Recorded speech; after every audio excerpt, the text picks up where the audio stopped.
Have you ever wondered why some internet activities are fast but unreliable, while others are slower but very reliable? The answer lies in two important networking protocols called TCP and UDP. Let's understand them using this diagram.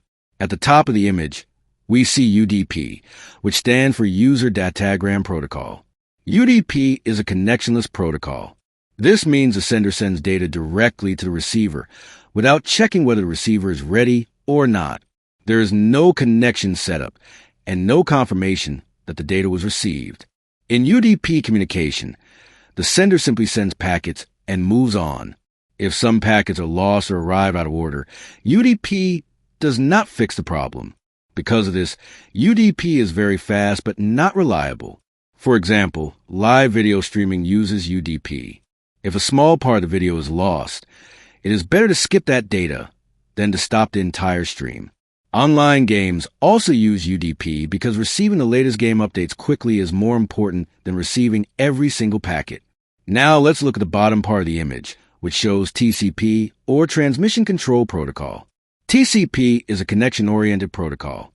Before any data is sent, the sender and receiver establish a connection using a process called the three-way handshake. First, the sender sends a SYN message to request a connection.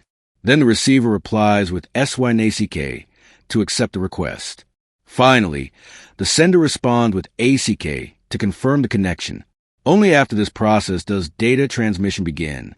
TCP ensures that data arrives correctly, in order and without loss. If any data is missing, TCP requests it again. This makes TCP slower than UDP, but much more reliable. A good example of TCP is web browsing. When you open a website or log into an account, all the data must arrive correctly.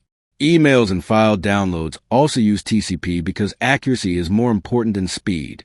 In simple terms, UDP is fast but unreliable, while TCP is reliable but slower. Both protocols are important, and each is used depending on the type of application.